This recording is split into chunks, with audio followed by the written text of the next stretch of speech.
You can't make an omelet without cracking a few eggs. And you can't make a billion-dollar empire without stabbing all of your dad's friends in the back. Making a few costly errors. I'm Senior Siete for 7 Wrestling, and let's take a look at 7 of Vince McMahon's million-dollar mistakes. Now, if you enjoy this content, please like the video, subscribe to the channel, and press the notification bell. Number 1. The WWF. For whatever reason, America really only cares about 4 sports: football, basketball, sometimes hockey, and kinda baseball.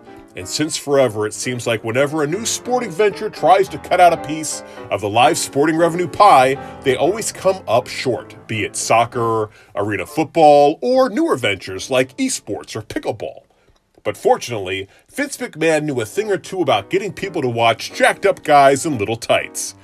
He'd made his fortune doing just that with huge events such as WrestleMania and the Survivor Series. However, instead of performing acrobatic feats, this new lineup of muscular fellas would just kinda stand there, posing, flexing their muscles.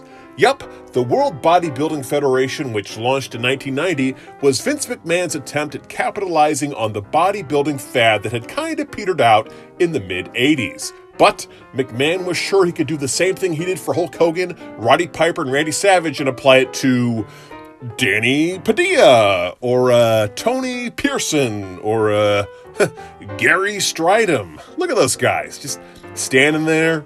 Don't they look entertaining? Anyhow, McMahon spent a mint on this endeavor, even running afoul of the big players in the bodybuilding industry in much the same way he had stepped on the toes of the wrestling territories back in the early 80s. But it was all worth it when 3 million people tuned into the 1992 World Bodybuilding Federation Championship on pay-per-view. Wait, I'm sorry, what? No, 3,000. Yeah, 3,000 people tuned in. That's my bad, my mistake. Yeah, so the WBF didn't last much longer after that. Number 2, the XFL and the XFL. Speaking of America only liking 4 sports, Vince wanted to get a piece of that lucrative gridiron pie in 2000 as he was nearing the height of his promoting powers. The Attitude Era had just launched professional wrestling into the stratosphere. He would soon purchase his 2 largest competitors in WCW and ECW, and the public stock offering for WWF was about to make him a friggin' billionaire. So, if ever there was a time to try something big, this was it. The XFL. Just like the NFL, except raunchier and with way less talented players. And it started big. His partnership with NBC and the launch of the XFL was seen by an astounding 14 million viewers. But the quality of the football was low, and as the numbers started to go south, Vince decided to inject the league with a lethal dose of poison. He decided to inject it with a dose of Attitude Era smut. Yeah, audiences did not love this.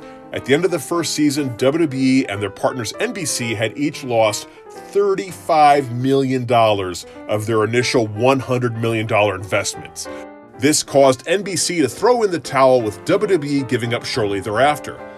But that wouldn't be the last heap of money McMahon would pump into this idea. McMahon would attempt to revive the XFL under the banner of Alpha Entertainment. Alpha Entertainment? Come on, do you need a joke on that one, or can we just move on? But strangely, instead of sexy time football, McMahon seemed interested in players with no criminal records who would be respectful of the national anthem. At any rate, it never came to fruition, with the doomed football company now belonging to Dwayne "The Rock" Johnson. Number 3, not buying UFC. Now, not all of the million-dollar mistakes involve Vince shelling out money. This one involves a deal he didn't make, but clearly should have. There's an old anecdote about how former video rental giant Blockbuster Video was given the opportunity to purchase a tiny company that used to mail DVDs to their clients. Blockbuster reportedly laughed them out of the building. That little company was, of course, known as Netflix, who would go on to pioneer video streaming and is now worth $11 jillion. And Blockbuster, they're a streaming app, aren't they? Is everything a streaming app these days? Anyhow, long before the UFC and WWE became equals under Endeavor, WWE heir non-apparent Shane McMahon made a big push for Vince to acquire the mixed martial arts powerhouse back in 2004. Bruce Pritchard would discuss the near purchase on his Something to Wrestle With podcast. I know that Shane was definitely interested in buying the UFC, and during that time we had meetings with Meyrowitz and Campbell McLaren. I think that first of all, originally, they weren't asking for a whole lot. They weren't asking for a lot, but it was more than Vince was willing to pay at the time. It's all just as well, seeing as it's probable that Vince didn't have the know-how to turn UFC around in the same way that Dana White did. But just for funsies, let's see what UFC is worth today. Oh, just $12.3 billion. Billion with a B. Oof. Maybe Vince should buy Blockbuster just to make himself feel better. Number 4. Mark Henry. Really? All of the contracts in WWE history and good old Mark Henry's the one you're going to single out? Yep. Now, you might remember Mark Henry as the caretaker of the Hall of Pain, the man who won world titles while having a solid run against Sheamus and Randy Orton, tricking John Cena into thinking he was retiring while wearing the most famous salmon jacket in the history of the sport. Yeah, that Mark Henry would be a great investment. But in 1996, when he was a powerlifter with a winning smile, he was an investment that was very costly. Vince McMahon signed the guy who would be considered by many to be the strongest man in the world to a 10-year deal worth $2.5 million. And then things didn't turn out the way McMahon had projected. A back injury led to Henry not performing particularly well in the 1996 Summer Olympics. From there, his wrestling career would get off to an inauspicious start with a feud against Jerry the King Lawler. A rough run as a babyface would lead to Henry joining the Nation of Domination, where he was very much just another face in the crowd. He was eclipsed by The Rock, D'Lo Brown, even The Godfather. Rumor has it that the sexual chocolate gimmick was created in an attempt to get Henry to leave WWE and forfeit that fat contract.